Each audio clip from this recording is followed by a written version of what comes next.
ओ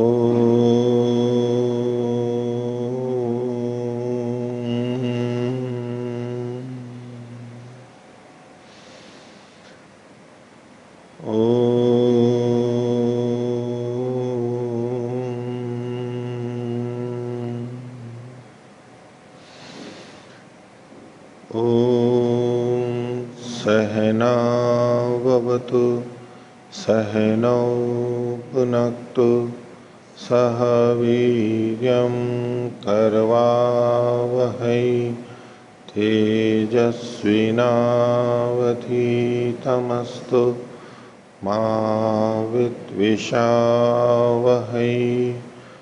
ओम शांति शांति शांति।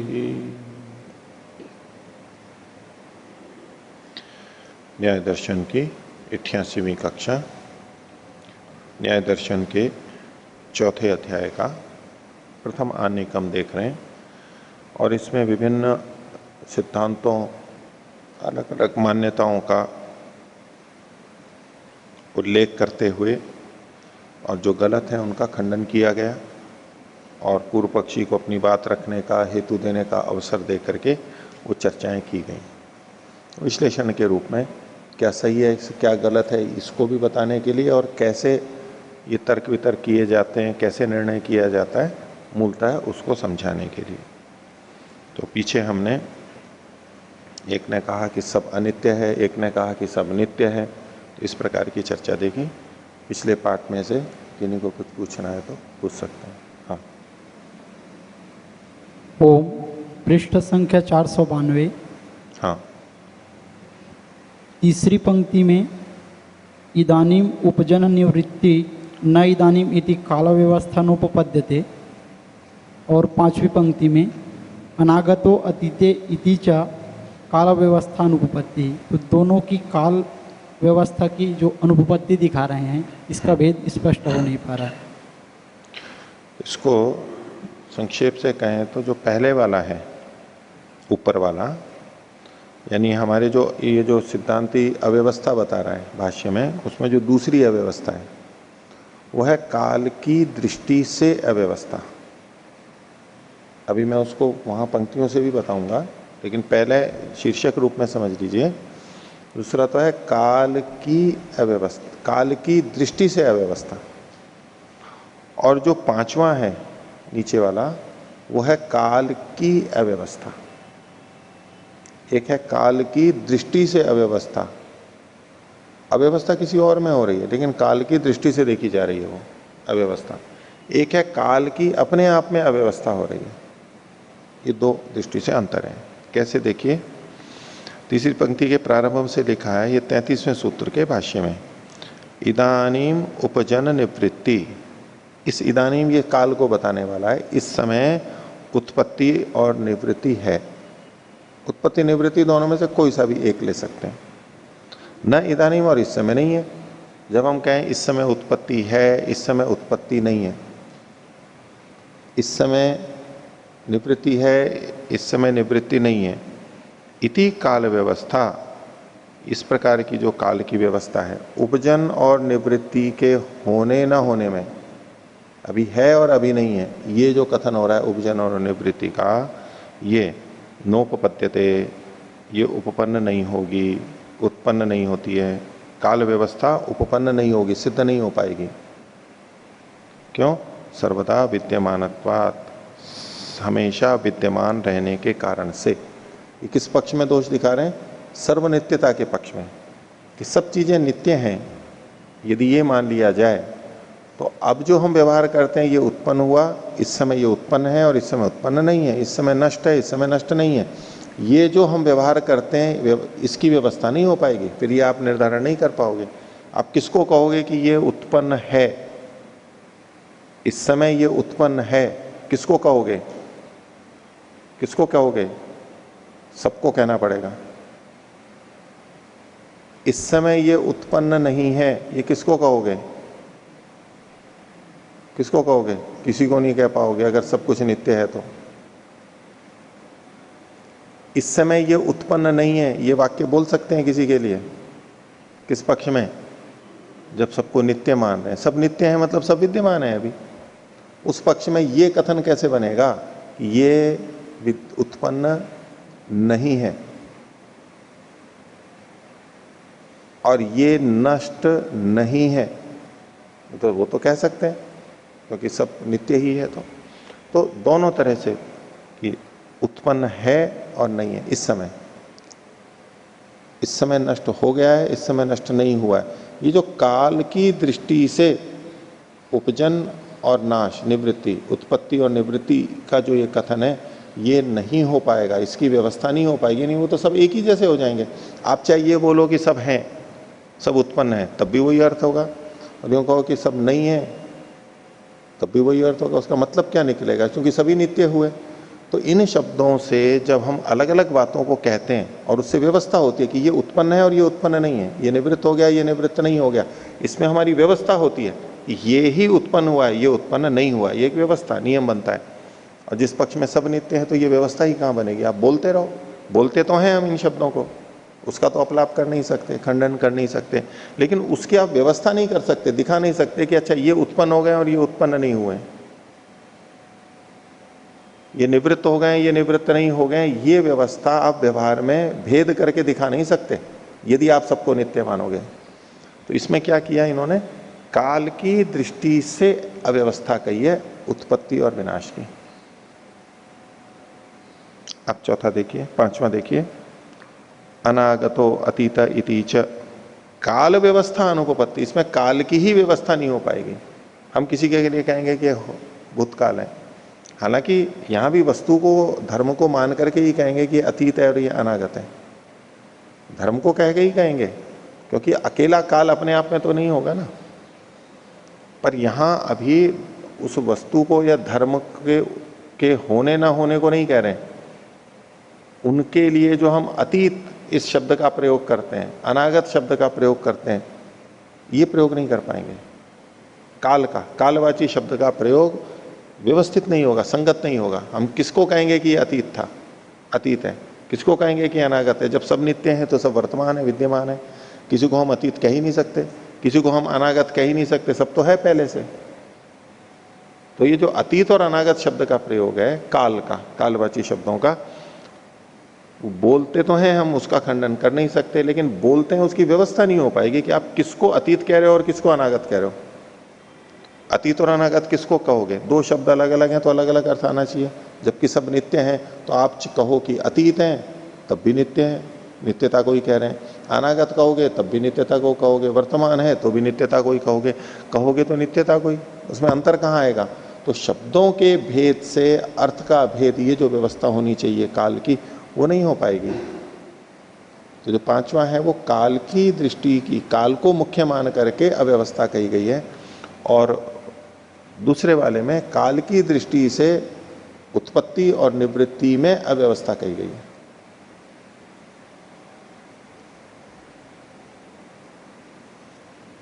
तो आगे देखिए वो हाँ, इसमें 21वें सूत्र तत्कार्यत्वात् अहेतु, इसके द्वारा बताया गया कि हमारे कर्मों का फल परमात्मा द्वारा संपादित होता है। तो इसमें प्रश्न है कि ये जो कर्म फल मिलते हैं वो परमात्मा की बनाई हुई व्यवस्था से मिलते हैं, या परमात्मा स्वयं हमारे कर्मों का अनुवीक्षण करके हमें उसका फल देता है? दोनों तरह हो सकता है, दोनों तरह हो सकता है। कुछ चीजें हैं व्यवस्था बना रखी है, वैसे ही होगा।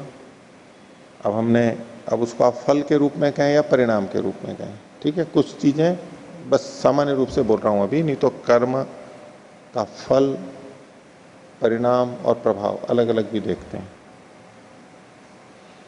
अब हम अधिक खाएंगे तो पेट में भारीपन होगा, प्यास भी लगेगी, फिर पानी भी पिएंगे तो पेट कैसा होगा? खिंचाव आएगा ना उसमें, नींद भी आएगी, फिर बैठा भी नहीं रहा जाएगा ढंग से, बेचैन हो जाएंगे ना। जब ज्यादा खा लेते हैं तो क्या होता है? इधर हो रहे हैं, इधर हो रहे हैं, लेटने को ही मन कर रहा है, बैठा ही नहीं जा रहा है, बेचैनी हो रही है। ये व्यवस्था से हो रहा है, हमने किया, खाया, ऐसा होगा। हमने भोजन नहीं किया, भूख लगेगी, धीरे धीरे दुर्बलता आएगी, दुर्बलता बढ़ेगी। ये सब क्या हो रहा है? ये व्यवस्था से हो रहा है। ठीक है, हमारे पैर में कांटा चुभा, अब जो दर्द हुआ, या हमने असावधानी से उंगली काट ली, जो पीड़ा हुई, ये परमात्मा सीधे सीधे दुख नहीं दे रहा है, ये व्यवस्था से हो रहा है। इसी तरह से और बहुत सारे रोग भी, दीर्घ काल में होने वाले रोग, स्थितियां, ये सब हमारी व्यवस्था, ये ऐसी व्यवस्था है कि ऐसा ही होगा, ये व्यवस्था से हो रहा है। लेकिन हमें जन्म देना है, इस आत्मा को किस परिवार में भेजना है, ये अपने आप व्यवस्था से नहीं होते, तो परमात्मा वहां पर भेजता है। और उस शरीर में भी, उस परिवार में भी माता पिता एक होते हुए भी बच्चों के स्वरूप अलग अलग होते हैं, शारीरिक दृष्टि से भी अलग होते हैं, पिछले संस्कार तो अलग होते ही हैं, स्वभाव अलग होता ही है, लेकिन शरीर भी 100% एक जैसा नहीं होता, जबकि माता पिता वही हैं। तो वहां पर भी जो भिन्नता आती है वो परमात्मा के द्वारा की जाती है। क्यों ऐसा ही हुआ? यद्यपि शरीर बना है तो उसके पीछे गुणसूत्र और ये सब भी हम कारण मानते हैं, लेकिन वो गुणसूत्र वही क्यों मिले? वो जो आपस में मिलना होता है तो बड़ा जटिल प्रक्रिया होती है, कैसे एकदम वो क्यों ऐसे ही मिल रहे हैं, इसका कोई उत्तर नहीं है विज्ञान के पास भी, सिवाय इसके यही उत्तर देना पड़ेगा, तत्कारित होने से। क्रोमोसोम जब आपस में मिलते हैं एक दूसरे में, और वहां जो रासायनिक प्रक्रिया होती है, आणविक स्तर पे जो प्रक्रिया होती है, वो क्यों ऐसा ही होता है, क्यों वहीं से जाकर के जुड़ता है, क्यों किसी बच्चे में कोई दोष उभरता है, कोई दोष दबता है। क्योंकि कुछ रोग माता पिता में होते हैं, इन सब बच्चों में नहीं आते, किसी में आते हैं, किसी में नहीं आते। तो ज्यादा से ज्यादा इतना कह सकते हैं कि भाई इसका ये गुणसूत्र ये उभार में आ गया, ये उभार में नहीं आया, भाई क्यों हुआ ऐसा, उसका कोई उत्तर नहीं। वहां उस स्तर पर, सूक्ष्म स्तर पर, वहां परमात्मा को हमें कारण मानना होता है, वो चीजें परमात्मा साक्षात करेगा। हाँ। इसमें मेरा ऐसे कहना था, जैसे कोई वेबसाइट चलाते हैं हम, और उसमें जो भी नियम होते हैं वेबसाइट के, आप इस पर क्लिक करोगे तो आपका इतना पैसा कटेगा, यहाँ ऐसा करो, उसके जितने भी नियम है, तो उसको हम जैसे जैसे करते जाते हैं तो अपने आप जितना पैसा कटता जाता है और सारे नियमों का पालन होता है। तो उसको जिसने वेबसाइट बनाई है तो एक एक व्यक्ति को वो नहीं देखता, उसके सिस्टम के अनुसार वो अपने आप होता रहता है। तो परमात्मा ने कर्म फल की व्यवस्था में ऐसा ही बनाया है, वो स्वयं देखता है या ऐसे वेबसाइट की तरह अपने आप चल रहा है? आपका उत्तर तो मैंने दे दिया है वैसे, लेकिन फिर दोहरा देता हूं। आपने उदाहरण देके मेरे को समझाने की कोशिश की, ठीक है? तो वेबसाइट में जैसे बहुत सी चीजें अपने आप होती हैं व्यवस्था से, तो उसके लिए मैंने हाँ करी दी थी कि बहुत सारी चीजें उस व्यवस्था से होती हैं।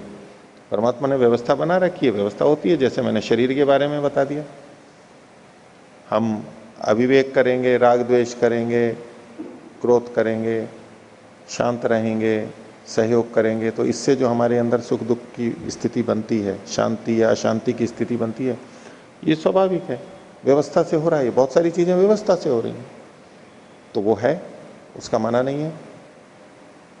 तो ये जन्म देना दूसरी जगह पर, इसमें भी इस व्यवस्था को मान सकते हैं नहीं? कैसे मान सकते हैं? यहाँ तो व्यवस्था का हमारे को दिख रहा है, व्यवस्था दिख रही है, वहां तो व्यवस्था का कोई कारण नहीं है, कर्मफल के अनुसार है। लेकिन व्यवस्था कौन सी, फिर हमें बताना पड़ेगा ना कि यहाँ ये व्यवस्था बनी हुई है। ये तो हमारे को व्यवस्था दिख रही है, इनमें इन कुछ चीजों में व्यवस्था नहीं हो सकती। वेबसाइट चल रही है, ठीक है, व्यवस्था बनी हुई है, उस वेबसाइट को नया करना ये मनुष्य को करना पड़ेगा, और कभी वो रोक भी देते हैं, प्रतिबंधित भी कर देते हैं, वो करना पड़ता है ना। विशेष एक सामान्य नियम से चल रहा है जो चल रहा है, एक विशेष में आकर के रोक देते हैं ना, वो कुछ निगरानी भी रहती है, जहां वो पुरुष के प्रयत्न से ही रोका जाता है। वो सारा एकदम व्यवस्था में 100% नहीं होता, अधिकांश होते हुए भी व्यवस्था से कुछ चीजें वहां पर की जाती हैं। तो परमात्मा के द्वारा भी जो चीजें व्यवस्था से नहीं हो सकती, वो परमात्मा के द्वारा सीधे होंगी। दोनों तरह की बातें हैं। परमात्मा ही स्वयं भेज रहा है आत्मा को, इसको मतलब बिना निमित्त के नहीं मान सकते कि वो जैसा मान सकते हैं तो वो बताना पड़ेगा ना कि भाई कैसे, कौन सी व्यवस्था से चला जाती है। कैसी व्यवस्था से चली जाती है। ऐसा बहुत लोग मानते हैं, वैज्ञानिक भी इसी आधार पर बहुत कुछ कहते हैं कई जने, कि परमात्मा की किसी तरह की आवश्यकता ही नहीं है, ये तो सब अपने आप ही हो रहा है, व्यवस्था से हो रहा है। जब ये कहते हैं, सामान्य जनता जो धार्मिक जनता है वो कहते हैं कि ईश्वर को क्यों माने, क्योंकि बिना ईश्वर के व्यवस्था नहीं हो सकती। तो कैसे? देखो, परमात्मा बरसात कराता है। अब उन्होंने बारिश का उदाहरण ले लिया कि कौन कराता है? परमात्मा कराता है। अब वो वैज्ञानिक ये देख रहा है कि इसमें परमात्मा का करवाना क्या है। सूरज तप रहा है, समुद्र से भाप उठ रही है, बादल बन रहे हैं, हवा चल रही है, ठंडी हो रही है तो पानी गिर रहा है नीचे, इसमें परमात्मा ने क्या किया ये बताओ। तो सामान्य जनता जिस ढंग से बोलती है उस पर वो एकदम देखेगा कि जिसको ये कह रहे हैं कि परमात्मा करा रहा है वो तो अपने आप हो रहा है। जैसे लोहे पे जंग लग जाए नमी के कारण से, तो हम क्या कहेंगे? परमात्मा ने लगाया जंग। क्या कहेंगे? अपने आप लगे, परमात्मा का इसमें क्या है। तो ऐसे ही जिन चीजों को हम कहते हैं कि परमात्मा सूर्य को उगा रहा है, परमात्मा ऋतुएं बना रहा है, हम कहते हैं ना, तो वैज्ञानिक वहां यही सोचता है कि जैसे जंग अपने आप लग जाता है। भाई सूर्य को परमात्मा क्या उगा रहा है? उसने यूं उठा करके उगा दिया है क्या उसको? सूर्य घूम रहा है, पृथ्वी घूम रही है, वो तो उगना ही है, उसमें परमात्मा क्या कर रहा है? ऋतुएं आ रही हैं, पृथ्वी का कोण घूम रहा है, उत्तरायण दक्षिणायन बन रहे हैं, दूरी इधर उधर हो रही है, तो सर्दी गर्मी बारिश आदि हो रही है, ऋतुएं हो रही हैं, परमात्मा क्या कर रहा है इसमें? तो इन सब चीजों के लिए वो कहता है कि ये तो सब अपने आप हो रहे हैं, परमात्मा की कोई आवश्यकता नहीं है। इसलिए वो जितना भी कहते हैं धार्मिक लोग, ईश्वर को मानने वाले, ये परमात्मा कर रहा है, ये परमात्मा कर रहा है, बोले ये तो हो रहा है। और सूर्य से प्रकाश आ रहा है, ये परमात्मा ही तो भेज रहा है। तो कहते हैं कि वो तो वहां पर संलयन की क्रिया हो रही है इसलिए हो रहा है, उसमें परमात्मा क्या कर रहा है? तो हम सामान्यतया ईश्वर को मानने वाले जिन भौतिक चीजों के लिए कहते हैं, उनमें वो सब जगह वैज्ञानिक जो जानने वाला है वो देखता है यहाँ तो इसके कारण से हो रहा है, तो उन सब जगहों पे उसको ये लगता है कि ईश्वर की जरूरत ही कहाँ है, ये सब चीजें तो अपने आप हो रही हैं, ईश्वर को मानने की आवश्यकता ही नहीं है। कोई ऐसा स्थल बताओ जहां ईश्वर को माना जाए। इसलिए उनको कोई आवश्यकता नहीं लगती। ये व्यापक प्रश्न है जो आपने पूछा है, बहुत प्रचलित है ये। और पीछे हम 2 गोष्ठियां स्नेह सम्मेलन में इसी बिंदु पर कर चुके हैं कि ईश्वर सब चीजें, सब कार्य खुद करता है, ये उसकी व्यवस्था से भी होते हैं। और इस बार की जो गोष्ठी है उसमें भी ये विषय रख रहे हैं, और वो डॉक्टर बेंगलोर से आएंगे, उन्होंने पहले भी और जगह प्रस्तुति दी है। विज्ञान की दृष्टि से कैसे सिद्ध करें कि नहीं फिर भी परमात्मा को तो मानना पड़ेगा, आत्मा को तो मानना पड़ेगा, विशेष रूप से परमात्मा को कैसे मानना पड़ेगा, उसको वो वैज्ञानिक ढंग से बताएंगे। 2 सत्र लगातार करें। एक सत्र का सोचा था, 2 सत्र उसमें होने वाले हैं। एक सत्र में वो पूरा 2 घंटे में अपनी बात को रखेंगे, और एक सत्र में श्रोताओं को जो प्रश्न उठते हैं उनका समस्याओं का समाधान करें। बिल्कुल इसी बिंदु पे है, और वो वैज्ञानिक ढंग से ही सिद्ध करेंगे। एक होता है दर्शनों की दृष्टि से सिद्ध करना, एक होता है विज्ञान और विज्ञान के उदाहरणों को देकर के सिद्ध करना। तो होगा ये विषय विचार नहीं है कि आखिर हम क्या समझें। एक भक्ति भाव में आकर के हम कहते हैं कि सब कुछ परमात्मा ही कर रहा है। देखो हमारे मुंह में जो दांत निकाले वो भी परमात्मा ने निकाले, और देखो कितनी विचित्रता है कि 2 बार निकाले, एक ही बार निकाल देता। परमात्मा में शक्ति सामर्थ्य नहीं थी क्या? ये एक ही बार ऐसे दांत निकालता ना, एक बार निकालता है फिर टूटते हैं, दर्द होता है, एक ही बार निकाल देता। और कभी कभी तीसरी बार भी आ जाते हैं बुढ़ापे में, किसी किसी को बहुत बड़ी। तो अगर परमात्मा एक ही बार निकालता तो कैसे होता है? दर्द नहीं होता। नहीं, वो क्यों दर्द दे रहा है? समस्या तो यही है ना, परमात्मा क्या दर्द देने के लिए 2 बार निकाल रहा है? 2 बार क्यों निकाल रहा है वो? एक ही बार मजबूत निकालता। तो बचपन में हमारा जबड़ा छोटा होता है, उस समय के हिसाब से दांत निकले। अब हमारा जबड़ा बड़ा होना है तो क्या होगा? वो दांत तो उसके हिसाब से किए थे, जैसे छोटा बच्चा हो घोड़े का, उस पर जो नीचे नाल लगाते हैं, अब वो पैर बड़ा होता गया तो वही छोटी नाल काम करेगी क्या? बड़ी लगानी पड़ेगी।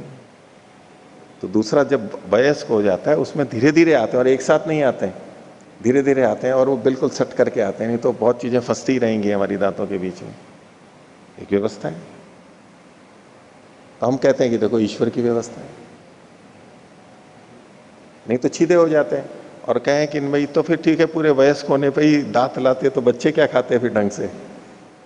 जब तक वयस्क होते 18, 19, 20 साल के, जब तक पूरा जबड़ा विकसित हो जाता तब आते दांत, तो फिर जो तब तक वो खा नहीं पाते ढंग से चीजों को, वो विकसित नहीं होते पूरे। दांत तो चाहिए चबाने के लिए उनको।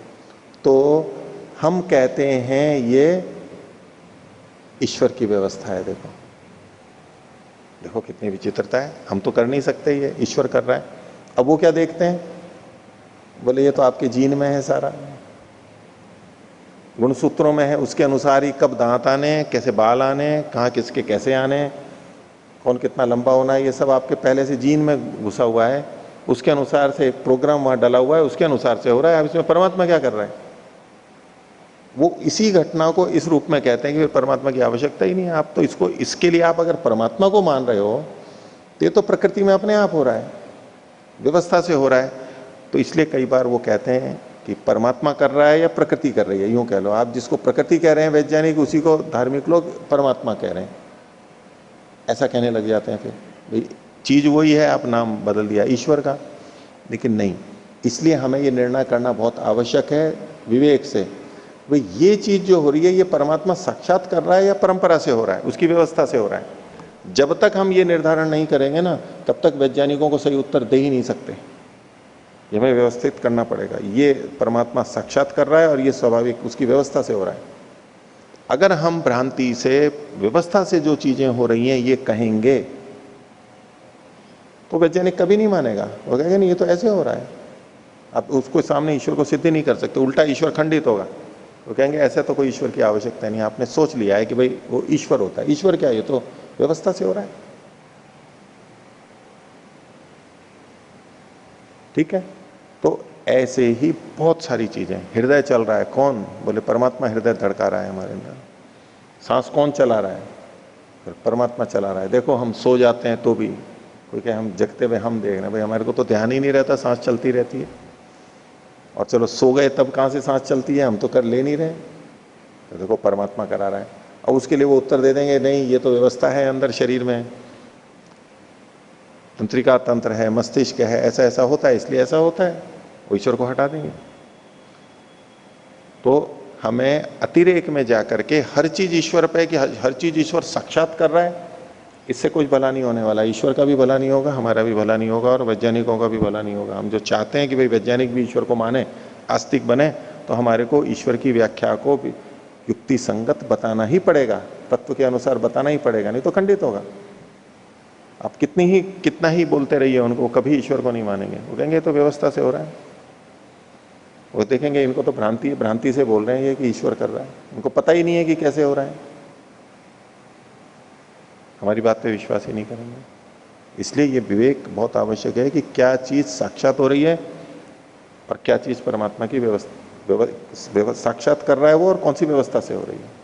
महत्वपूर्ण बिंदु है, विचारने की बात है, गंभीरता से बात है। वो अंत में कुछ चीजें ऐसी होंगी जो कि व्यवस्था से हो ही नहीं सकती है।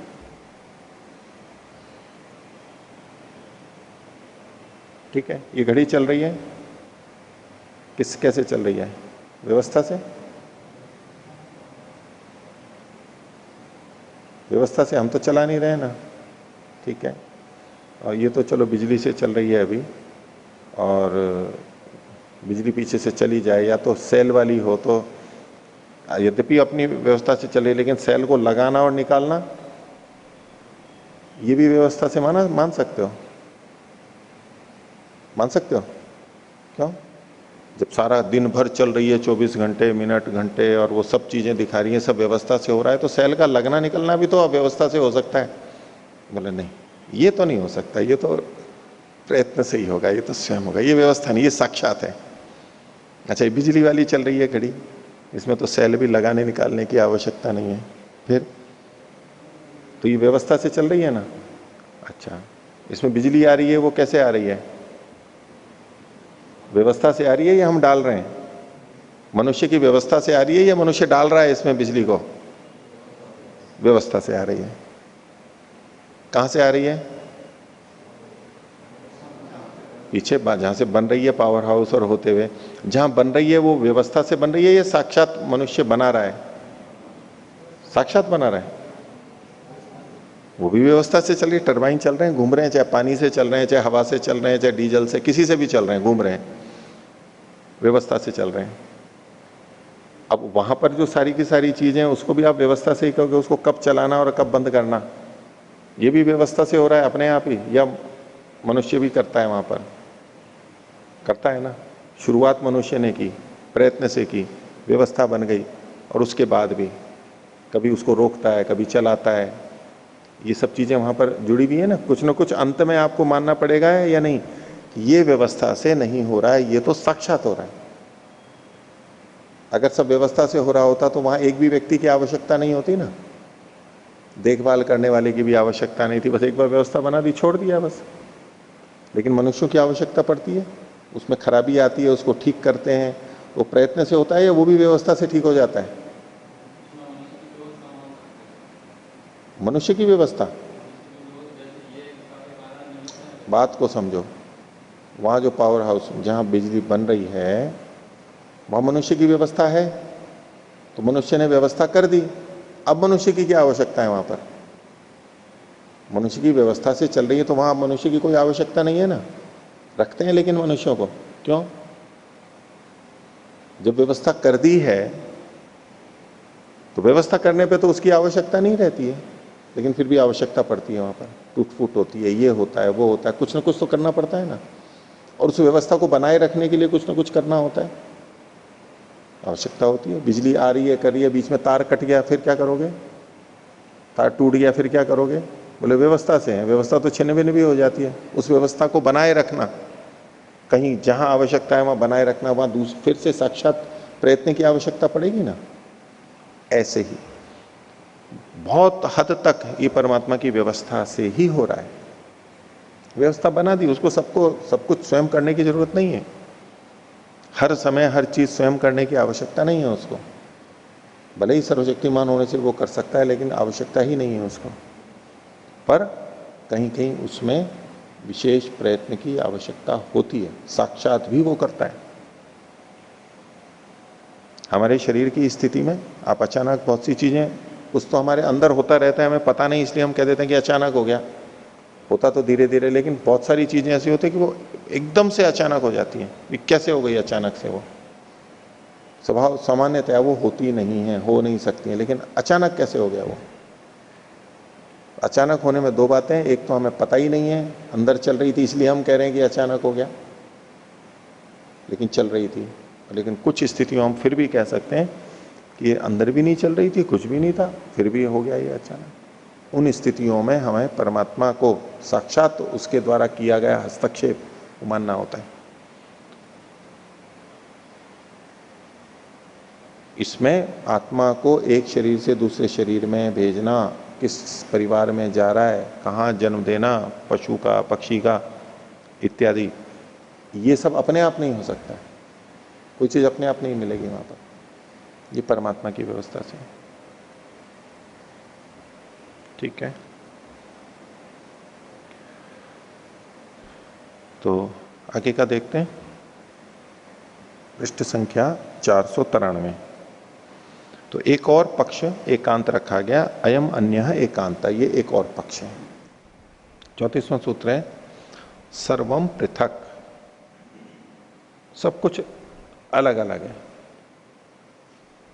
सर्वम पृथक मतलब सब कुछ अलग अलग है।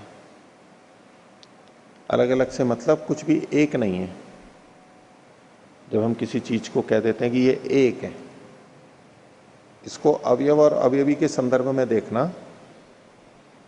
पीछे भी चर्चा काफी लंबी चलाई इन्होंने कि अवयव के अतिरिक्त अवयवी होता है या नहीं होता है। तो जो सर्वम पृथक कहने वाला है ये एकत्व को नहीं मान रहा है। जिसको हम कहते हैं वो भी अनेक चीजें हैं, एक नहीं है वो, वहां पर एक नहीं है, सब कुछ अलग अलग है। सर्वम पृथक क्यों? भाव लक्षण पृथक्त्वात्, भाव के लक्षण के अलग अलग होने से। भाव का मतलब है वस्तु या पदार्थ, उसके लक्षण यानी उसका नाम और उसके स्वरूप। लक्षण का मतलब नाम भी इन्होंने लिखा है, स्वरूप भी ले सकते हैं। वस्तु के लक्षण यानी नाम और स्वरूप के अलग अलग होने से। अच्छा देखिए, सर्वम पृथक को इन्होंने खोला पहले, सर्वम नाना, ये प्रतिज्ञा है उसकी। पृथक की जगह पृथक मतलब नाना, भिन्न भिन्न है, नाना प्रकार के मतलब भिन्न भिन्न प्रकार के, पृथक पृथक। सर्वम नाना ये प्रतिज्ञा हुई। और विपरीत में इसका तात्पर्य है न कश्चित एको भावो विद्यते, कोई एक भाव नहीं है जिसमें हम कह सकते हैं कि कहें कि भाई यहां ये एक है।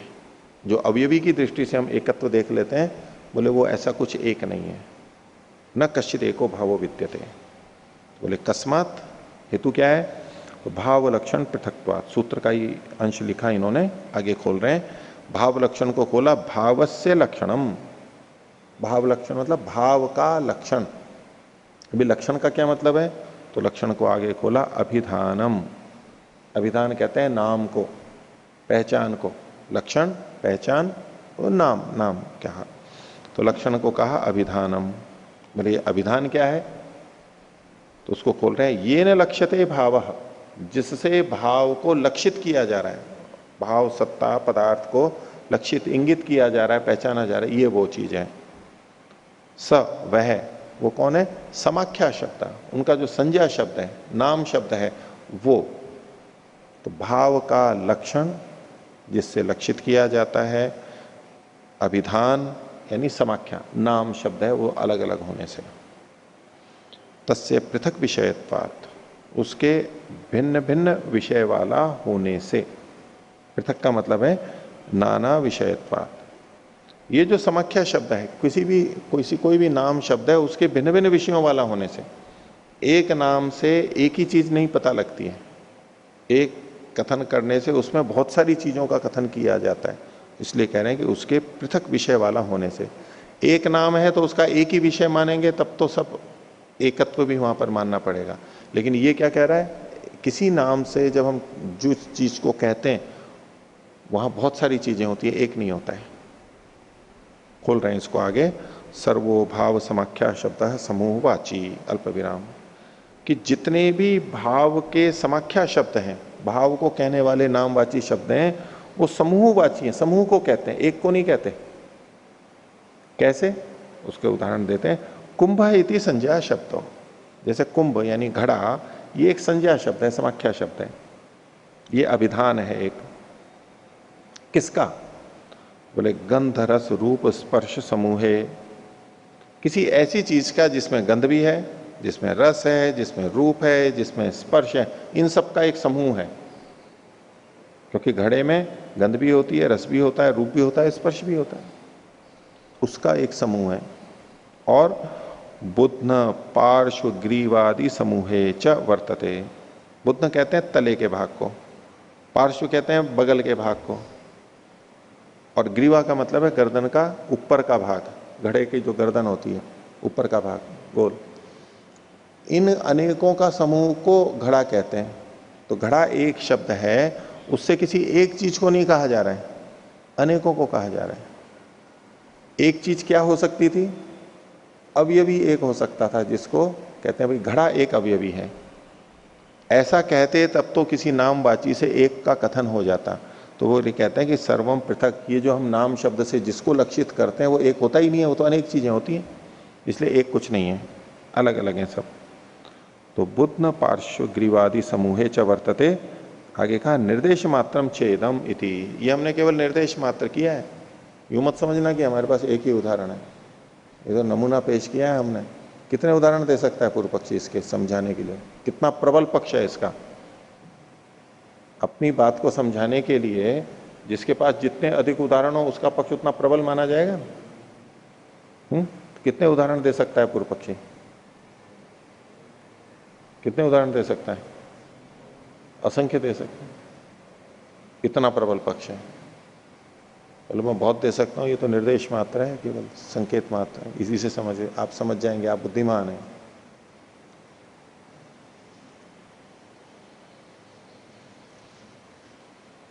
अपनी असमर्थता को कई बार हम ढांपने के लिए दूसरे की प्रशंसा करके ढांप सकते हैं।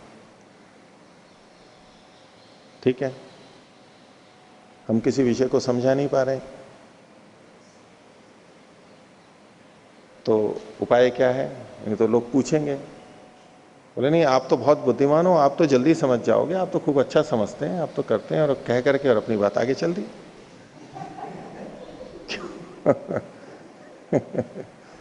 ठीक है, अब ये प्रशंसा क्यों की जा रही है? नहीं आप तो बहुत अच्छे हैं, आप बहुत जल्दी समझ जाओगे। अब कोई आया किसी विषय को समझने के लिए, गंभीर विषय है, समय लगेगा, मुझे इतना तो समय है नहीं मेरे पास। विषय तो कठिन है लेकिन आप बुद्धिमान हो, आप पढ़े लिखे लग रहे हो, आपको 10 मिनट में समझ में आ जाएगा, मैं भी 10 मिनट में समझा देता हूं आपको। ठीक है, और दूसरा भी प्रश्न से हो जाता ना कि हाँ मैं बुद्धिमान हूं। अब बुद्धिमान का उसको लगा दिया। अब अगर समझ में नहीं आया, 10 मिनट में तो आना नहीं है समझ में लेकिन वो बोल नहीं सकता क्योंकि उसको लगता है कि मैं ये बोलूंगा तो ये समझेंगे कि ये तो बुद्धिमान नहीं है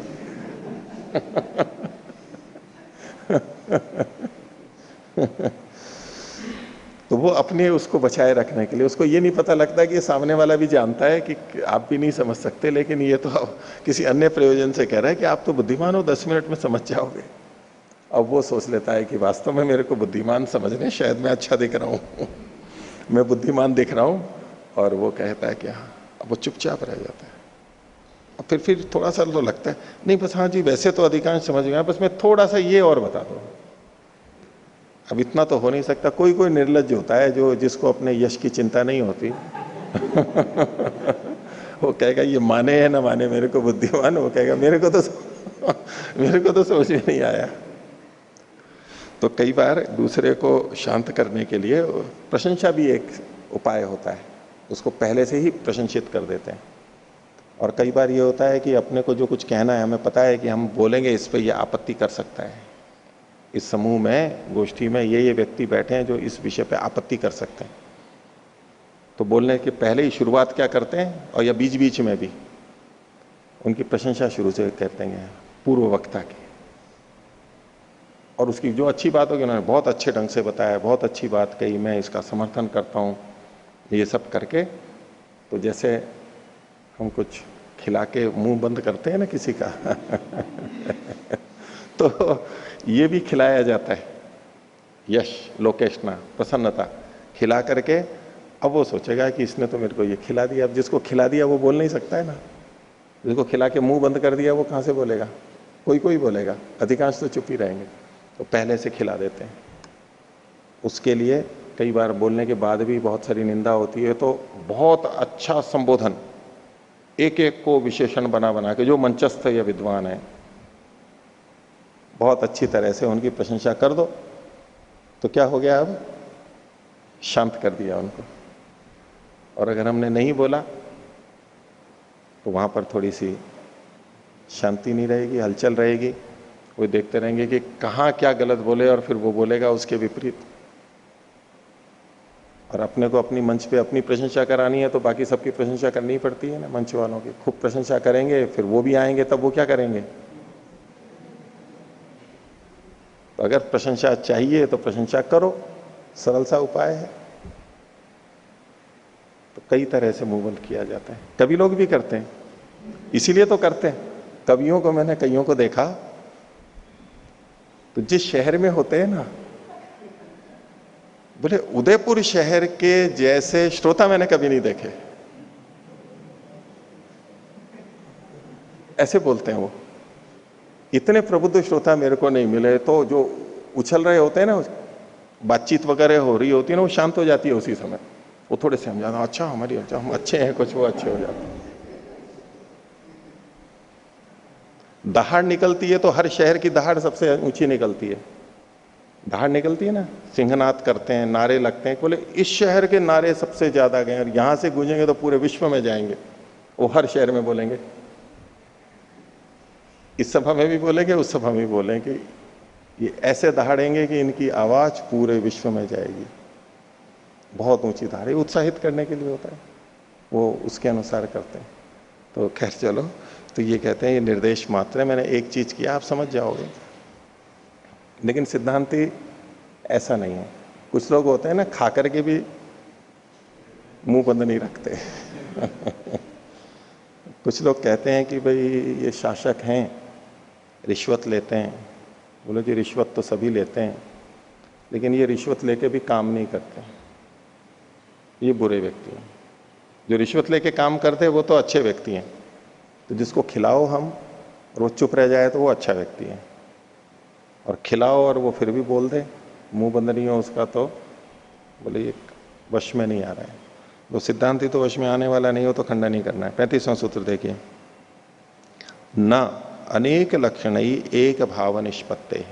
न का मतलब निषेध कर रहे हैं कि आपका कथन ठीक नहीं है। अनेक लक्षण ही, अनेक लक्षण को इन्होंने स्वयं ने आगे खोला है, अनेक विध लक्षण ही, अनेक प्रकार के लक्षणों से एक भाव की निष्पत्ति होती है। शब्द से भले ही अनेक चीजों को कहा जा रहा हो, लेकिन उससे कुल मिलाकर के एक चीज की भी वहां प्रतीति, अवयवी की प्रतीति होती है। इसलिए सब नाना नहीं होते हैं, एक भी होते हैं वहां पर। अनेक विध लक्षण रीति मध्यम पद लोपी समासः। मूल शब्द था अनेक विध लक्षण, अनेक प्रकार के लक्षणों के द्वारा। इसमें 3 पद हैं, एक अनेक, फिर विध और फिर लक्षण। अब जब सूत्र के अंदर देखेंगे तो अनेक लक्षण शब्द लिखा हुआ है, विध नहीं है। तो विध बीच का है, तो इसको कहा मध्यम पद। 3 पद थे, उसमें जो बीच वाला मध्यम पद था उसका लोप हो जाता है, हट गया, ऐसा ये समास है। इसलिए सूत्र में जो अनेक लक्षण है ये मध्यम पद लोपी समास है, अनेक विध लक्षण ही। आगे गंधादिविश्च गुणैर, तो गंधादि गुणों से जो भी थे रसादि, बुधनादिभिश्च अवयवई, बुधन पार्श्व गर्दन आदि जो अवयव हैं उनसे के साथ संबद्ध एको भावो निष्पद्यते। वहां पर एक अवयवी पदार्थ निष्पन्न होता है, अल्प विराम निष्पद्यते, अर्थात यही अवयवी को बता रहे हैं। बोले घट शब्द से अनेक पदार्थों का, अनेक अवयवों का, अपने गुणों का, इसका सब कथन हो रहा है, लेकिन फिर भी वहां एक चीज आ रही है। वो नाना ही नहीं है, भिन्न भिन्न ही नहीं है, एकत्व भी वहां पर है।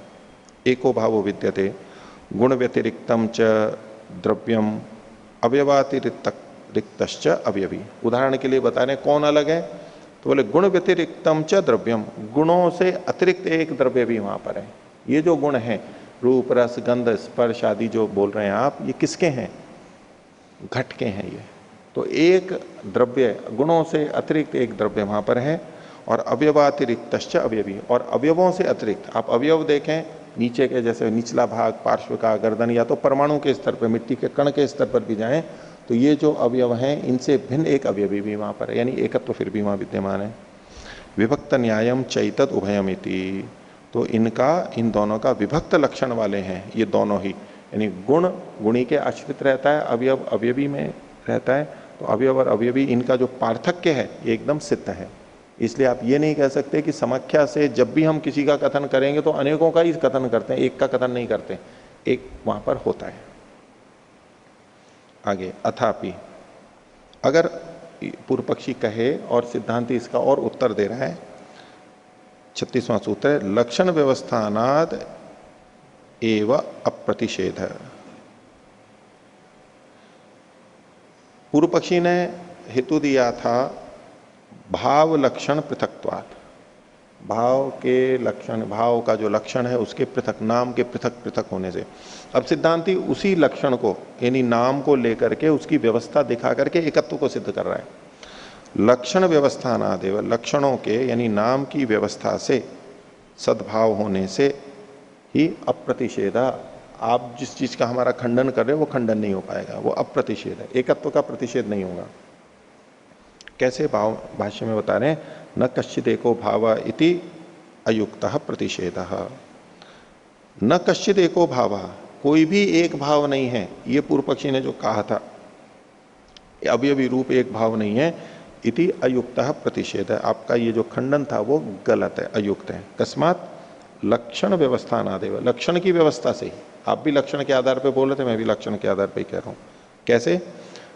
यदि ह लक्षणम भावस्य संज्ञा शब्दभूतम अल्प विराम, इसमें अन्वय ऐसे करेंगे, भावस्य नहीं, यदि ह संज्ञा शब्दभूतम भावस्य लक्षणम, जो यहां पर इस जगह संज्ञा शब्दभूत, संज्ञा शब्द रूप, नाम रूप, संज्ञा शब्द जय वाला, संज्ञा शब्द रूप वाला जो लक्षण यानी नाम है, किसका?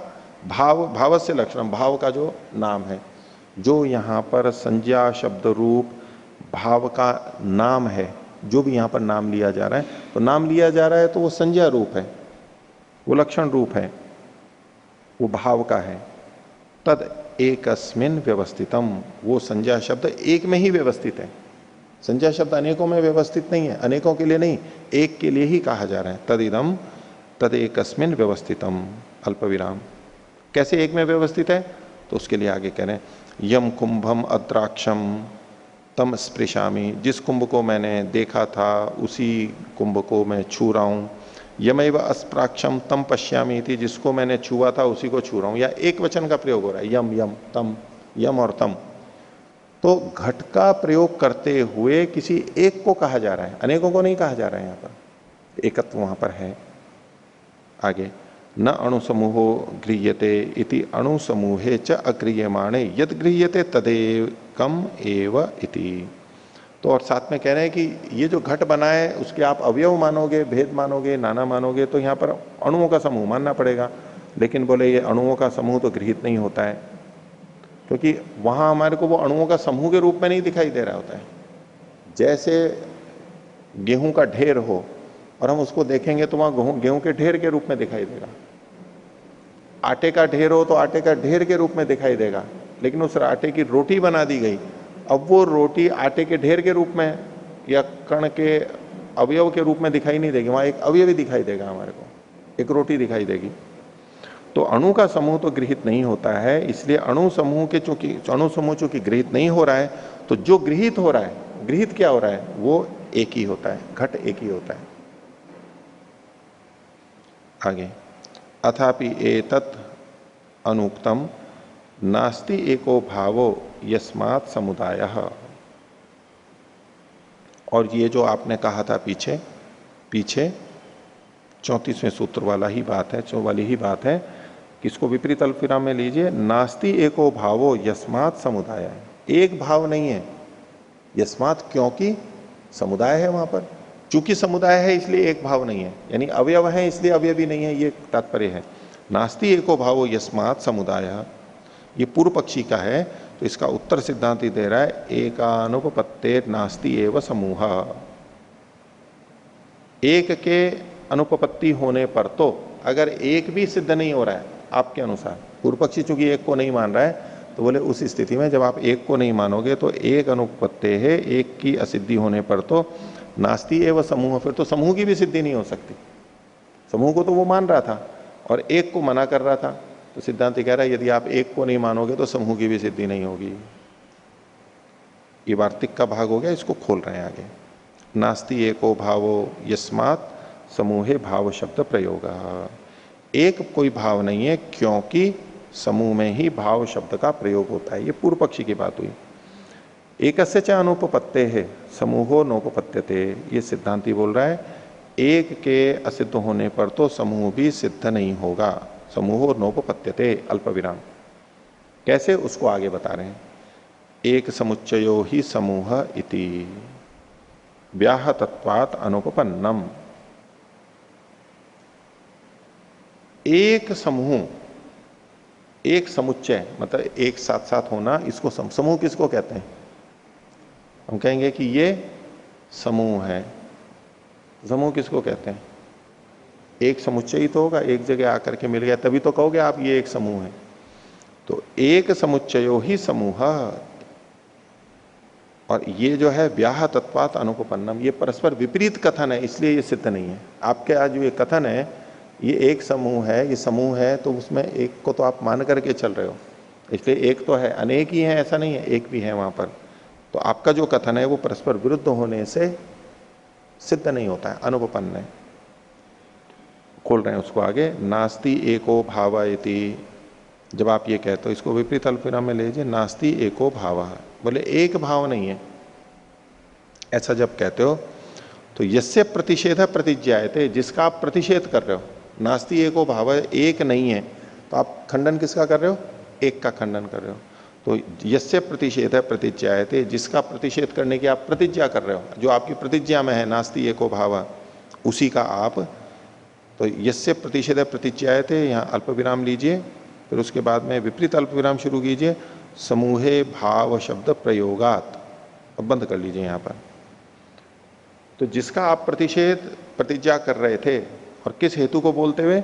समूहे भाव शब्द प्रयोगात, क्योंकि भाव शब्दों का, संज्ञा शब्दों का प्रयोग समूह में होता है, इसलिए इति हेतुम ब्रुवता, ऐसा हेतु बोलते हुए आप अपनी बात को सिद्ध कर रहे हो। तो प्रतिज्ञा और हेतु दोनों जो आपने कहे वो, तो ऐसा करते हुए स एव अभ्युज्जायते एक समुच्चयो इति समूह इति, तो जिसका आप खंडन कर रहे हो वो ही आपके द्वारा स्वीकार कर लिया जाता है कि समूह किसे कहते हैं? बोले एक समुच्चय को समूह कहते हैं। तो एक को मान लिया ना आपने वहां पर, जिस एकत्व का खंडन कर रहे हो उसकी सिद्धि के लिए जो आप हेतु दे रहे हो उसमें आपने एकत्व को मान लिया है। एक एवं अभ्युज्जायते एक समुच्चयो ही समूह इति। आगे, समूहे भाव शब्द प्रयोगाद इति च समूहम आश्रित्य प्रत्येकम समूहि प्रतिषेधो, और आपके द्वारा क्या किया जा रहा है? समूह में भाव शब्द का प्रयोग करके समूहम आश्रित्य, समूह को आश्रित करके प्रत्येकम, प्रत्येक में समूही का प्रतिषेध कर रहे हो। समूही प्रतिषेधो अल्प विराम, क्या निषेध कर रहे हो? नास्ति एको भावायति, एक भाव ही नहीं है, एक का भाव नहीं है, ये आप कहते हो, ये गलत है आपका। समूही मतलब अवयवी, आप समूह को आश्रित करके ये कथन कर रहे हो, तो वो एक एक जो समूह है उसमें समूही का आप साथ में प्रतिषेध कर रहे हो, तो कि नास्ति एको भावा इति। तो सोयम उभय तो व्याघातात यत किंचन वादयति, चूंकि ये दोनों तरफ से खंडित हो रहा है, उभय तो, जैसे उभय तो पाशरज्जु होता है, ऐसा कहोगे तो इस तरह खंडन होगा, ऐसा करोगे तो इस तरह खंडन होगा। तो उभय तो व्याघातात, दोनों ही तरफ से खंडित होने से, व्याघात को प्राप्त होने से यत्किंचित वाद है, यत्किंचन वाद है। यत्किंचन मतलब तुच्छ वाद है, बहुत हल्का है, त्याज्य है। अब इसमें जो उभय तो व्याघात है वो कैसे है, उसको ऐसे समझा जाता है कि यदि आप एक का अभाव मानोगे तो समूह संभव नहीं है आपका। पूर्व पक्षी एक का अभाव मान रहा था, नाना मान रहा था। यदि आप एक को नहीं मानोगे तो आपके पक्ष में समूह भी सिद्ध नहीं हो सकता है।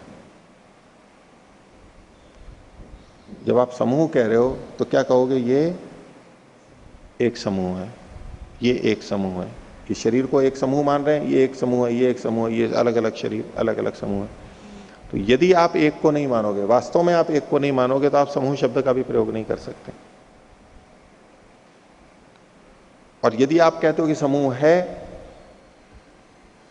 तो आप एक का अभाव नहीं कह सकते। या तो आप समूह को मानो, समूह को मानते हो तो आपको एक मानना पड़ेगा, और यदि आप एक को नहीं मानते हो तो आप समूह को भी नहीं मान सकते। ये हुआ उभय तो व्याघात, दोनों तरफ से। एक को मानोगे, अगर आप समूह को मानोगे तो एक को भी मानना पड़ेगा।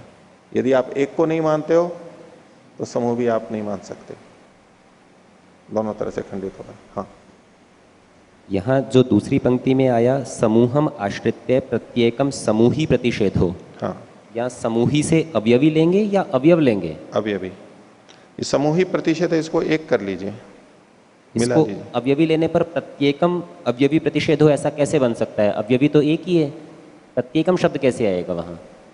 ये पूर्व पक्षी ऐसा कह रहा है ना, ये पूर्व पक्षी की बात कह रहे हैं कि पूर्व पक्षी क्या कर रहा है? समूहे भाव शब्द प्रयोगात इति, समूह में भाव शब्द का प्रयोग करके सिद्धांति पूर्व पक्षी को कह रहा है कि आप ऐसा कर रहे हो। ऐसा करके समूहम आश्रित है, समूह को आश्रित करके आप, ये शब्द जो है ये समूह को कह रहा है, प्रत्येकम समूह, प्रत्येक में समूही का प्रतिषेध कर रहे हो आप। हाँ, प्रत्येक में अवयवी का प्रतिषेध कर रहे हो। क्या प्रतिषेध कर रहे हो? नास्ति एको भावायति, एक भाव नहीं है ऐसा आप प्रतिषेध कर रहे हो। यहाँ प्रत्येक शब्द से किसे कहना चाहते हैं? जो एक एक समूह है, क्यों कह रहे हैं ना, ये समूह है और इसमें अवयवी नहीं है, ये एक समूह है इसमें अवयवी नहीं है। अनेकों समूहों को लक्षित कर रहे हैं और वहां पर प्रत्येक में अवयवी का निषेध कर रहे हैं। निषेध करेगा वो, क्योंकि एक समूह तो कह नहीं सकता वो, तो यूं अगर यूं कहने लगे, क्योंकि व्यवहार तो हमें करना ही पड़ेगा, ये मनुष्य अलग, ये मनुष्य अलग, ये पेड़ अलग, ये मकान अलग, ये व्यवहार तो करना ही पड़ेगा। अगर वो सब कुछ को समूह माने तो बात बनेगी नहीं, व्यवहार ही नहीं चलेगा। तो समूह तो कहेगा, वो कह रहा है कि ये जो पेड़ है ये एक समूह है, ये जो शरीर है ये एक समूह है, ऐसे करके ही तो प्रयोग करेगा वो। तो ऐसे में वो समूही का प्रतिषेध करता है, और समूही का प्रतिषेध करते हुए कह रहा है नास्ति एको भाव, यहाँ एक भाव नहीं है, ये तो बस समूह है। तो सिद्धांत ये कह रहा है कि आप जिसको समूह कह रहे हो, अगर आप यहां एक नहीं मानोगे तो आपका समूह भी नहीं बनेगा ये, और फिर अनेक समूह मान रहे हो, बनेंगे ही नहीं। और यदि आप समूह को मान रहे हो तो एक भी आपको मानना पड़ेगा। इस प्रकार इति त्रिभी सूत्र ही सर्वनानात्व निराकरण प्रकरणम, सब अलग अलग हैं, एक कुछ भी नहीं है, भिन्न भिन्न अनेकों को मिलकर के कथन होता है, इसका खंडन किया गया। आगे देखिए, अयम अपरह एकांता, एक और पक्ष रख रहे हैं, ये 7वां पक्ष है, पिछला वाला 6ठा था, ये 7वां। अनेक एकांतों की है ना, अनेक प्रवाद हैं, उनकी चर्चा चल रही है। ये पूर्व पक्षी का है 37वां सूत्र, जो इस एकांत को मानते हैं उन लोगों का है। सर्वम अभावो, सब कुछ अभाव है, ये प्रतिज्ञा है। हेतु भावेशु इतरेतरा भाव सिद्धे है, जो भाव हैं उसमें एक दूसरे का अभाव होने से तो सब कुछ अभाव है, सर्वम अभाव। ठीक है, पूर्व पक्षी का तर्क है ये। इसको अन्योन्या भाव की दृष्टि से कहते हैं ना, प्राग भाव, प्रध्वंसा भाव, अत्यंता भाव, अन्योन्या भाव। जब हम कहते हैं आप तो आप ही हैं, ठीक है, मैं हूं तो मैं हरीश्वर जी नहीं हो सकता, मैं कृपा सिंधु जी नहीं हो सकता, मैं प्रशांत जी नहीं हो सकता, मैं स्वामी जी नहीं हो सकता। इन सब का मेरे में अभाव है ना, अभाव है ना। गाय है वो घोड़ा नहीं हो सकती, वो हाथी नहीं हो सकती, वो बैल नहीं हो सकती, वो कुत्ता नहीं हो सकती, वो सांप नहीं हो सकती, वो बिच्छू नहीं हो सकती, ऐसे ऐसे। ठीक है, ये अनुसंधान भवन है, ये यशशाला नहीं हो सकता, ये सरस्वती भवन नहीं हो सकता, ये राष्ट्रपति भवन नहीं हो सकता, ये कुतुब मीनार नहीं हो सकता, ये आगरे का किला नहीं हो सकता। ठीक है, कितने अभाव हैं देखो हमारे में, अभाव ही अभाव है ना, सब चीजों का अभाव है हमारे में। तो हमारे में भाव अधिक है, अभाव अधिक है, अभाव अधिक है। तो इतनी चीजों का दूसरों का अभाव है, तो सर्वम अभाव, सब कुछ अभाव है। कैसे? क्योंकि भावों में इतरेतर एक दूसरे के अभाव की सिद्धि होने से। और ऐसा ही मत समझना खुश हो रहे हो कि मेरे में अभाव है, आप में भी उतना ही अभाव है, कि मेरे में ये अभाव है, मेरे में ये अभाव है, सब में उतना ही अभाव है। आप में दूसरी बाकी सबका अभाव है, अपना भाव है, बाकी सबका अभाव है, तो अभाव ही अभाव है। भाष्य देखिए, यावत जातम तत्सर्वम अभाव है, जितना भी सत्तात्मक है वो सब अभाव है। तस्मात् भावेशु इतरेतर अभाव सिद्ध है, भाव में इतर इतर एक दूसरे के अभाव की सिद्धि होने से।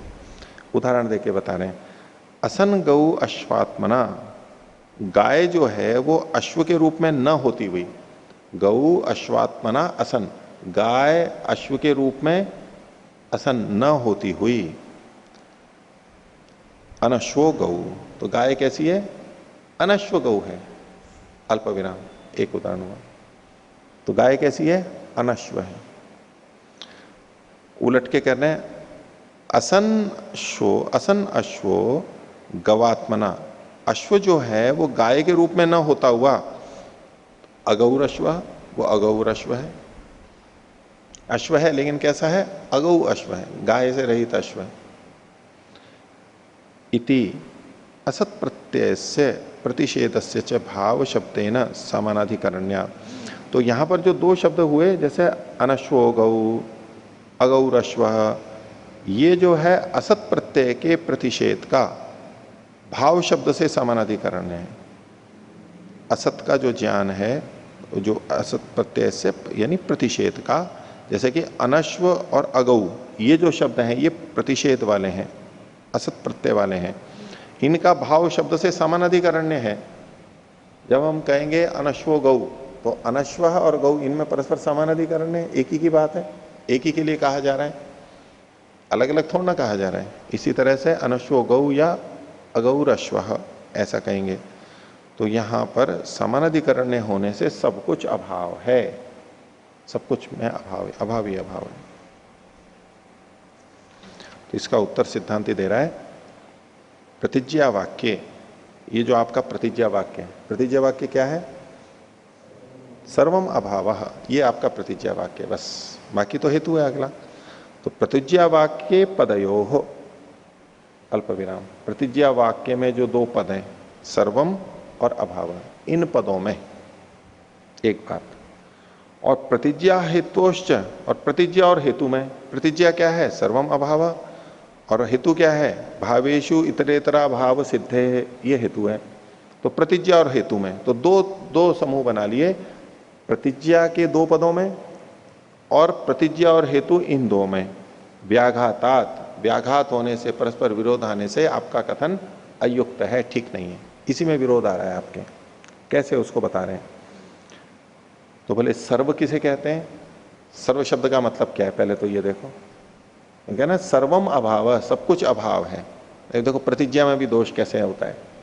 सामान्यतः प्रतिज्ञा में दोष नहीं आता है, हेतु में दोष होगा, उदाहरण में दोष होगा, व्याप्ति गलत लग जाएगी, लेकिन प्रतिज्ञा में भी दोष होता है, उसको यहां पर दिखाना है। कहीं कहीं ऐसा होता है, हम प्रतिज्ञा में भी दोष देख सकते हैं कि देखो यही आपस में आपकी प्रतिज्ञा शब्दों में ही व्याघात आ रहा है। कैसे? तो बोले सर्व का क्या मतलब है? अनेकस्य अशेषता, सर्व शब्दस्य अर्थो अल्प विराम। सर्व शब्द का मतलब क्या है? जो अनेक होते हैं, एक से अधिक, उनकी अशेषता, कुछ छूटना नहीं चाहिए, तो हम कहेंगे कि सब। हम कहेंगे कि सारी रोटियां ले आओ, तो अनेकता है और उसमें अशेषता है कि कोई छूटनी नहीं चाहिए, सारी लेकर के आओ। सबको बुलाओ, ऋषि उद्यान में सबको एकत्रित करो, तो क्या मतलब हुआ? अनेक हैं और उसमें छूटना नहीं चाहिए, सर्व का यही मतलब है ना, सबको बुलाओ मतलब तो कोई छूटना नहीं चाहिए। तो अनेकस्य अशेषता सर्व शब्दस्य अर्थो अल्प विराम। भाव प्रतिषेधैश्च, ध पे आई की मात्रा लगा लीजिए, नहीं है, हाँ, भाव प्रतिषेधैश्च अभाव नहीं, भाव प्रतिषेधश्च ना, ये नहीं है, प्रतिषेध ही नहीं, भाव प्रतिषेधश्च, ध है ये। भाव का जो प्रतिषेध है वो क्या है? अभाव शब्द का अर्थ है, क्योंकि प्रतिज्ञा में एक सर्वम शब्द था और एक अभाव शब्द था। तो अभाव शब्द का क्या अर्थ है? अभाव का क्या मतलब है? तो कहा भाव का प्रतिषेध, यही अभाव का अर्थ है। अभाव, भाव का निषेध ही तो कर रहे हैं इसमें, अभाव, तो भाव का प्रतिषेध अभाव कहलाता है।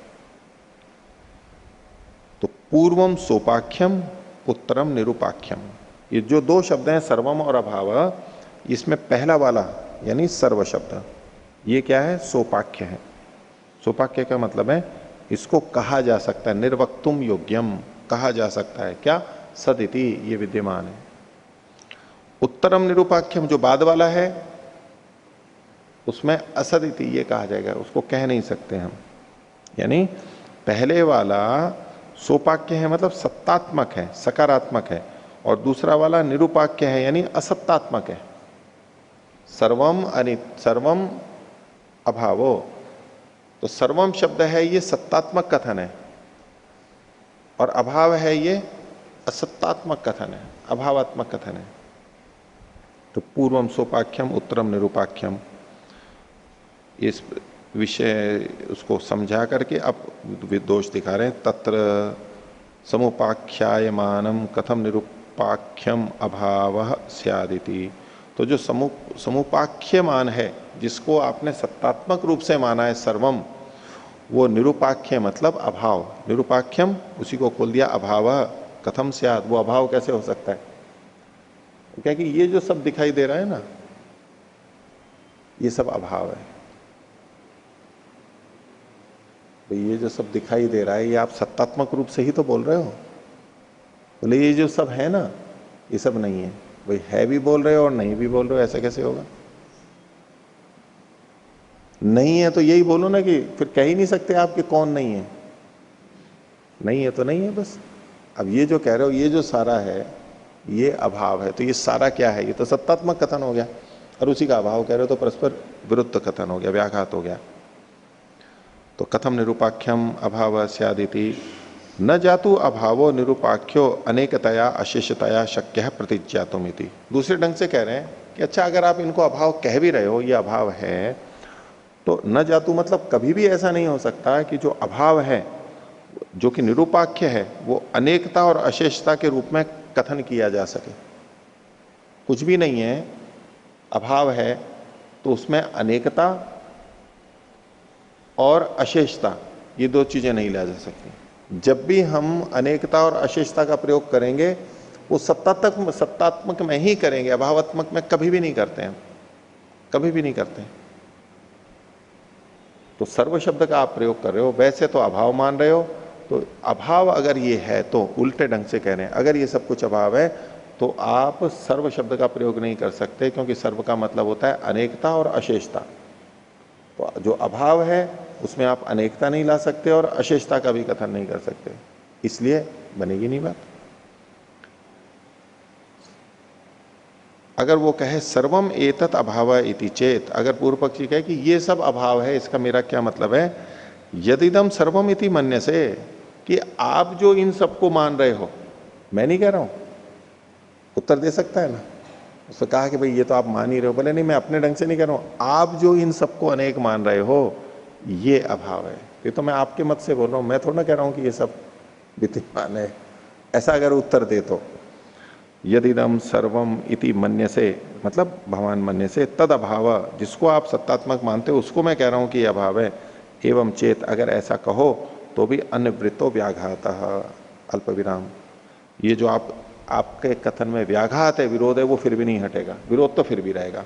पहले व्याघात बताया था, अगर आप ये कह देते हो कि आपकी दृष्टि से मैं कह रहा हूं, बोले तो भी व्याघात तो निवृत्त नहीं हो पाएगा। कैसे, वो बता रहे हैं आगे। अनेकम अशेषम चैति न अभाव प्रत्यय न शक्यम भवितुम, जो अनेक है और अशेष है वो अभाव इस ज्ञान से युक्त हो ही नहीं सकता है। जो अनेक है और अशेष है वो अभाव के इस ज्ञान से हो ही नहीं सकता है, से युक्त हो ही नहीं सकता है। अस्ति चायम प्रत्यय सर्वमिति, और ये प्रत्यय ज्ञान तो है कि ये सब कुछ है। ये जो ज्ञान हो रहा है कि अनेक हैं और अशेष हैं, ये अभाव में कभी भी नहीं हो सकता है। ये ज्ञान हमारे को हो रहा है, अस्ति चायम प्रत्यय सर्वमिति, ये ज्ञान हो रहा है। तस्मात् न अभाव इति, इसलिए ये अभाव हो ही नहीं सकता। तो यहां तक जो व्याख्या की इन्होंने, ये प्रतिज्ञा वाक्य पदयो व्याघाताद अयुक्तम, इसके लिए कहा प्रतिज्ञा वाक्य में व्याघात होने से। दूसरा क्या कहा था, प्रतिज्ञा और हेतु के बीच में, उसको अब आगे खोल रहे हैं। बोले प्रतिज्ञा हेतुश्च व्याघातः, इनमें भी परस्पर विरोध है। कैसे? सर्वम अभाव इति भाव प्रतिषेध प्रतिज्ञा, आपकी प्रतिज्ञा क्या है? भाव का प्रतिषेध कर रहे हो, ये सब कुछ अभाव है, भाव का आप प्रतिषेध कर रहे हो। तो भावेशु इतरेतर अभाव सिद्धे रीति हेतु अहेतु, भावों में परस्पर इतरेतर एक दूसरे का अभाव है, ये आपसे प्रतिषिद्ध हो रहा है। क्योंकि आप इतरेतर अभाव किस में दिखा रहे हो? भावों में एक दूसरे का अभाव है। तो जो भाव है, पहली बात तो यहीं आप भाव को मान रहे हो, और इतर का अभाव इसमें है, तो वो जो इतर है उसको भी आप मान करके ही तो कह रहे हो कि ये यहां पर नहीं है। गाय में अश्व नहीं है, इसका मतलब है पहले तो आप गाय को मान रहे हो, और जब कह रहे हो कि गाय में अश्व नहीं है तो गाय में अनश्व, अश्व का अभाव बता रहे हो, लेकिन कहीं ना कहीं अश्व है, ये तो आपको मान के ही कथन कर रहे हो।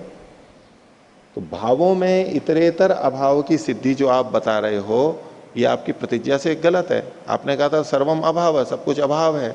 जब अभाव है तो भाव में भाव में इतरेतर का अभाव बताना ये आपका हेतु ही नहीं बनता है। जब अभाव ही है तो यूं ही कहते हैं ना कि अभाव क्यों है, तो भाव शब्द का आप प्रयोग नहीं कर सकते थे। और इतरेतर का अभाव भी, इतर इतर क्या है ये इतर इतर है, ये भावात्मक आप कथन कर रहे हो। तो भावेशु इतरेतर अभाव अस्भाव सिद्धे रीति अहेतु, भावेशु इतरेतर अभावम अनुज्ञाय, भावों में सत्तात्मक वस्तुओं में एक दूसरे का अभाव स्वीकार करके, आश्रित्य च, और उसका आश्रय लेकर के, इतरेतर अभाव सिद्ध्या, एक दूसरे में एक दूसरे के अभाव के सिद्ध होने से कह रहे हो सर्वम अभाव इति उच्यते, यानी भाव को मान करके आप अभाव को सिद्ध कर रहे हो वहां पर। यदि सर्वम अभाव हो, अगर सब कुछ अभाव ही है, तब तो भावेशु इतरेतर अभाव सिद्धे इति नोपपद्यते, तो भावों में इतरेतर का अभाव है यही सिद्ध नहीं होता है, आपकी हेतु ही नहीं बात बनेगी। और अगर आप यूं को अथा भावेशु इतरेतर अभाव सिद्धि, अगर आप कहते हो कि भावों में इतरेतर के अभाव की सिद्धि होती है, तो सर्वम अभाव इति नोपपद्यते। पहली बात देखो, दो तरह से कह रहे हैं, यदि सर्वम अभाव है, सब कुछ अभाव है, तो भावेशु इतरेतर अभाव सिद्धे, ये नहीं बन सकता। और अगर आप कहते हो कि भावों में इतरेतर का अभाव है, तो फिर सर्वम अभाव है, ये आपका कथन सिद्ध नहीं हो सकता, क्योंकि भाव को तो आप खुद ही माने बैठे हो। इसलिए सब कुछ अभाव है, ये आपका कथन ठीक नहीं लगता।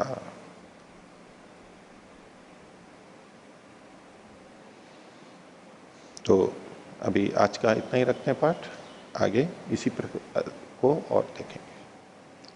प्रणव करो।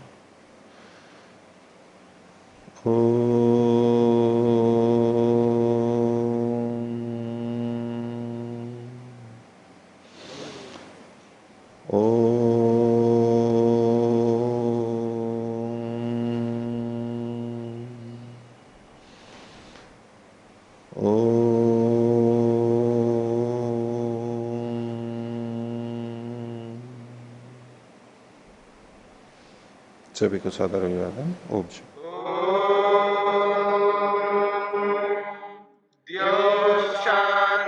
शांतिरंतरिक्षं शांति पृथिवी शांतिरापः शांतिरोषधयः शांतिः वनस्पतयः शांतिर्विश्वे देवाः शांतिर्ब्रह्म शांति सर्वं शांति शांतिरेव शांति क्षमा शांतिरेधि। ओम शांति शांति शांति।